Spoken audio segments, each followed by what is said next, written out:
Hi, and thanks for joining us on Live with Squacky. I'm Val Kelly, and I'm so excited about our show today. We have a very special guest.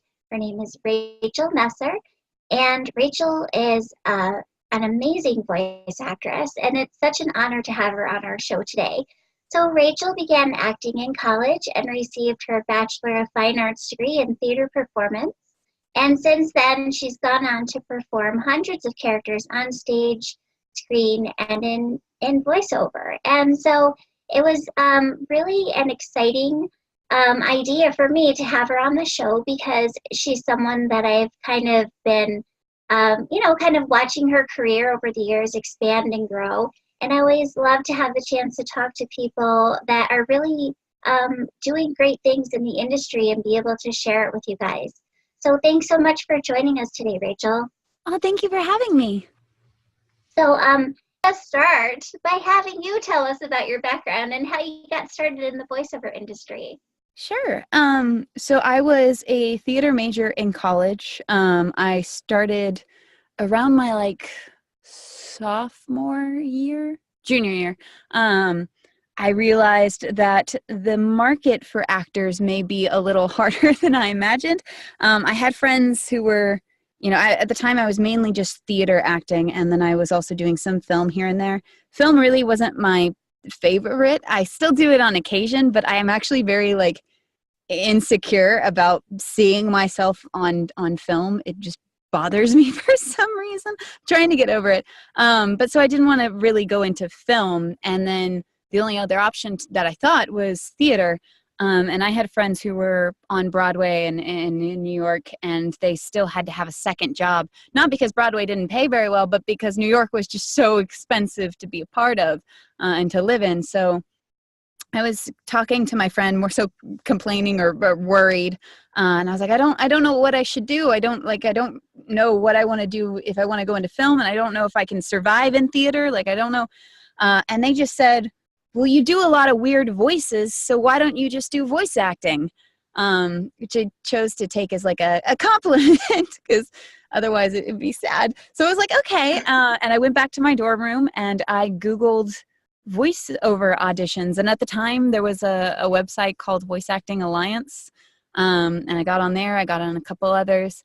And I just kind of started out with little things. At the time, I think the very first month, Funimation still had a little thing up on their website that was like, tell us about you and if you act and what you do and all this kind of stuff. And we may call you in for a general audition. And me and the friend that suggested voiceover at the time, both applied. He got a general audition within a month. And I actually spent the next year or so just doing little, I did fan dubs, I did radio plays, I did really short video games or animations, things that didn't pay. And then about a year later, I reapplied and got a general audition about a month later as well. And then I got cast for some stuff, and that kind of started my Funimation stuff. But at the time, I didn't even really consider, this will be, I just got I didn't think, this will be a career, or this is, I want to do anime, or I want to do video games. It was so out of my field of dreams. It was so beyond belief that I was like, I just want to have fun. This is a fun thing to do. I can pretend to be a little boy or a grandmother, and I don't get to do those on stage. So it opened up a whole bunch of character roles that hadn't been available for me before. And I think that's probably a good thing that I didn't set my eyes on the prize or anything. I was just yeah, I'm going to have fun. And here it is some years later, and I've been self-employed with it for 4 years. So I feel really, really blessed that my friend just randomly suggested it at one point. Yeah, that's so cool. I think I think it's a great opportunity, and I think that the way that you got into it is really interesting and fun. Like you said, it's a great way to approach it so that you're not putting so much pressure on yourself to be oh my gosh, I have to do exactly this, because then I think you kind of limit yourself to the opportunities that could be out there. Right. Yeah. Do that. So that's great. So I'd like to talk always about you went to college specifically for acting, so that's definitely something to be considered when thinking about what your training was. But are there any coaches like in the industry that you've trained with that you would recommend? I got really, really lucky in college. Of course, like I had multiple teachers throughout my degree.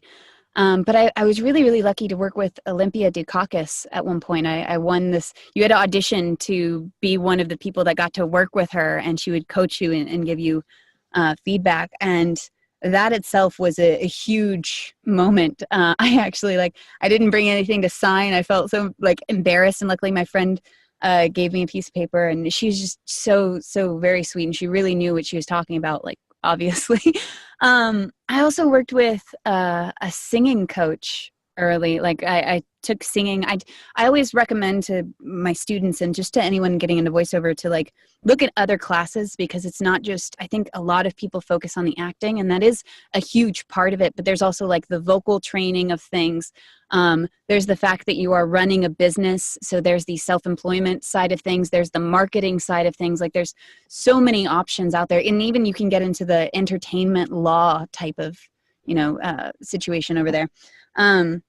So I went out on my own to take some singing classes, because at the time I was very insecure about it. And I was like, well, it seems like I keep having to sing on occasion, so I might as well get some education. And I was in Oklahoma City at the time and took it with a woman named Renee Anderson. And she's just sweet as can be. And she really knew what she was talking about vocal wise. She walked me through the entire scale to see where my like lowest note I could hit was my highest note.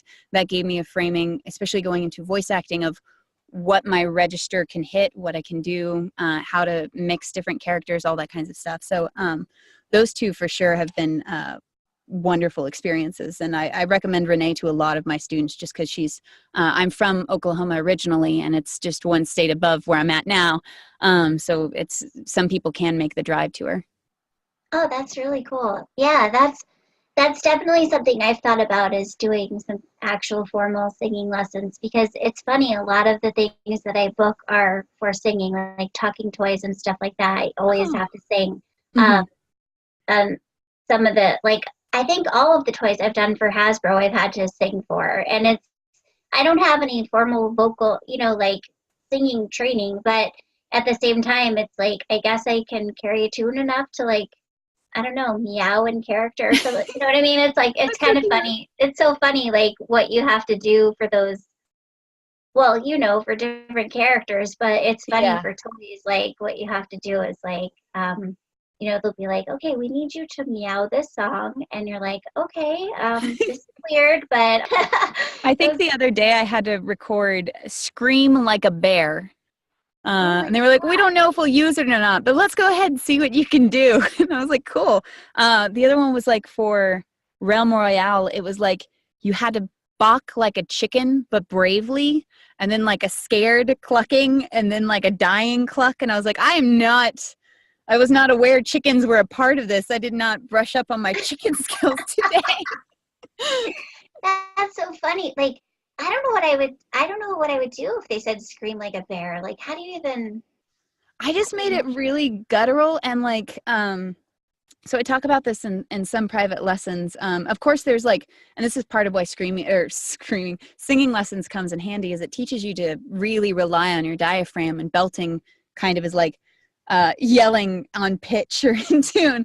Yeah. Um, so it's like I support everything from the diaphragm, but then, and this sounds gross, but like I put a little bit of spit in the back of my throat, and it gets like this gargle kind of like growl Oh, sound okay. that comes out, and you Uh-huh. can do that without like actually having to manipulate your vocal cords and risk vocal damage. Oh, that's so cool. There. Sometimes I get some new ones, and I'm like, that's I will see. I'm very honest, like because you don't run into that too often, and I'm like, I've never had to do this before. I don't know what will come out of me. Let's try. Please do not judge the Please following. don't judge me right now.